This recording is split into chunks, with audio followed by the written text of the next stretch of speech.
Hey, this Omar, and just doing a quick recap of the game that was on last night. Um,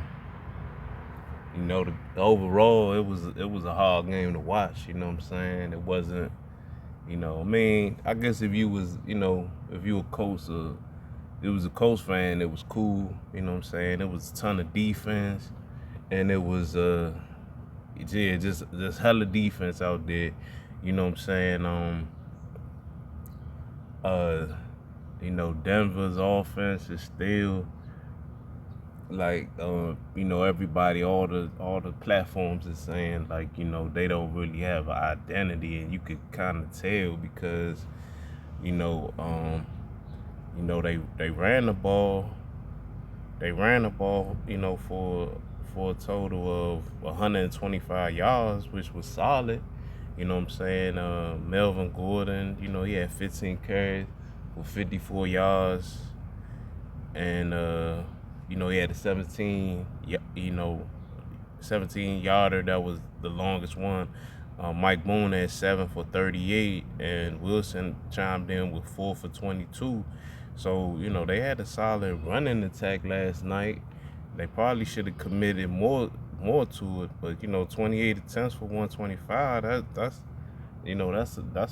That's a heavy run game implemented as a game plan. Now Russ, he was 21. He was 21 to 39 and 274 yards with two interceptions. So he just don't look like. Oh, I got him. So uh so he he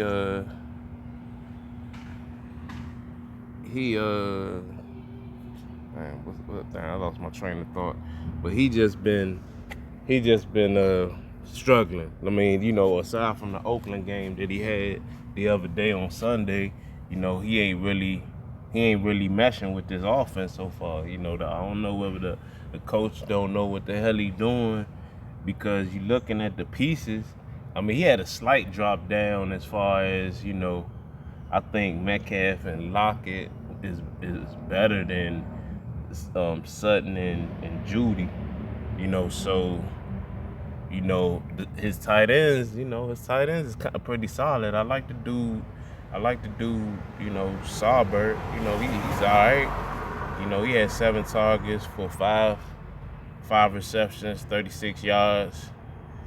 Um, Mike Boone, he had three receptions for 47 yards and 3 targets. You know what I'm saying? Gordon, he had 3 receptions for 49 yards on 3 targets. Judy had 3 for 53 on 8 targets, and Sutton had 5 for 74 with 11 targets. So he was targeting their ass. They just some of them passes was catchable and some of them wasn't. So he was trying to get it to the people, and then some plays he threw it at them, but it weren't they weren't catchable balls. So the offense is definitely real clunky, and is struggling.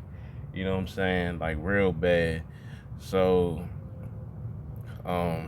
and it showed. I mean, shit, they only had scored 3 points in the second half versus the Colts defense, and I don't know whether maybe I'm not giving the Colts enough props on their defense, because they shut KC out 2 weeks ago, and then or shut them down where they only scored 17. And then they shut the Broncos only to only the 9 points. You know what I'm saying? And that was the Broncos at home. So maybe I need to give the Colts a little bit more props on defense, but they wasted their performance as far as their defense. You know what I'm saying? They had 6 sacks, 2 interceptions. How many fumble recoveries did they get? They got 1 fumble recovery, but a 6-sack game and 2 interceptions. That's a pretty damn good defensive performance. You know what I'm saying? But the offense just ain't giving them nothing. Like literally ain't moving the ball. and it's they're struggling real bad. You know what I'm saying? So I don't know. They always was saying last season like let Russ cook, but and so he getting the opportunity to do that, but he just they ain't really got the chemistry down. You could clearly see it. Now you go to the Colts. The Colts is was equally as terrible, but they got some things that they can hang their hat on. They ran the ball pretty good, 26 attempts, 106 yards, and you know, Deion Jackson, he has 13 carries for 62 yards with the 17-yarder. That was his longest. That's a pretty decent carry. Lindsey, he chimed in with 11 for 40, and 15 was his longest. So, that was pretty. That was solid. 26 for 106. I didn't think they was gonna get that much on Denver. Matt Ryan, for all the sacks he was getting, he was just looking like some shit in the first half, but he stood tall. And, he did 26 completions, 41, 251, 0 touchdowns, 2 interceptions. So what I give him props is the fact that he didn't really fall apart and he kind of still stayed composed. They receivers. I don't know, Pittman. He kind of be I don't know, man. I don't really see enough from him on a consistent basis. I mean, he had 8 targets. He had 5 for 59. I mean, they switched the coverage too, because it was like some of it was Surtain, but then some of it was the other dude, and they kind of both boggled him down. Pierce has kind of been surprising. I mean, I told people about checking him out like on one of my earlier videos this summer. He had 9 targets and he caught 8 for 81, so that's pretty good. He followed that up with a solid game that he had on Sunday. And Deion Jackson, he had 4 targets. He caught 4 for 29. That's cool. Campbell, he's like, I would say now he's the third option, because he's like really a non-factor. He ain't really got it going, and so he caught 2 on 3 targets for 22.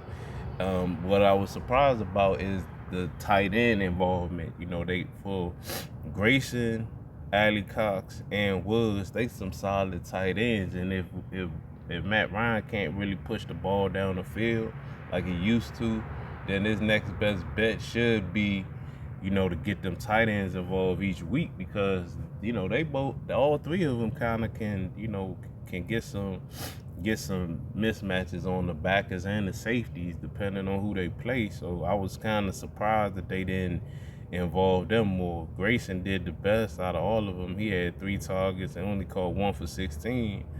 And Woods didn't catch any, and Ali Cox had 1 reception for 7 yards. So he was the tight ends really didn't do too much,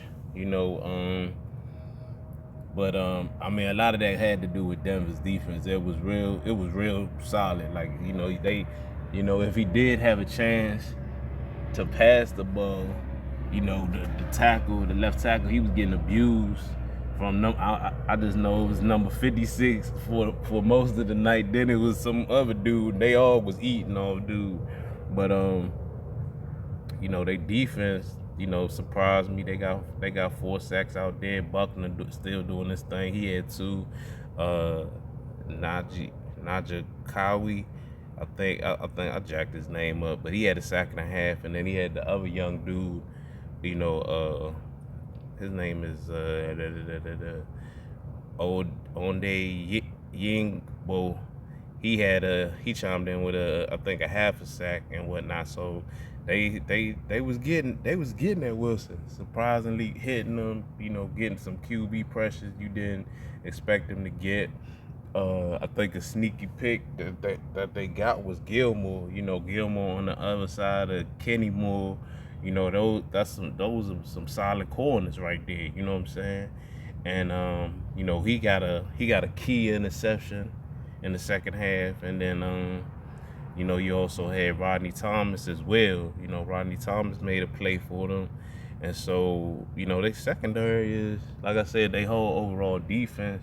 I gotta see who their coordinator is, but their schemes was enough to confuse Denver for most of the night, to where they really couldn't do too much. So, overall, like I said, if you a Colts fan, you just was like pretty impressed with the defense like that, because they look good. They can shut teams down, and they can do that on the road. That's gonna be able to sustain. You know what I'm saying? As the season progresses. And the weather starts to change. So, but Denver, they got a lot of work to do. I thought Denver was definitely a lock as far as the playoffs, but as of right now, it's definitely looking iffy. Maybe as they get to maybe week 11 and week 12, the offense definitely should look way better. But right now, it's hard to say that you can pencil them in for sure as going to make it in there. So yeah, I guess this a little longer video, but that's just my quick take on it. All right, thanks for listening.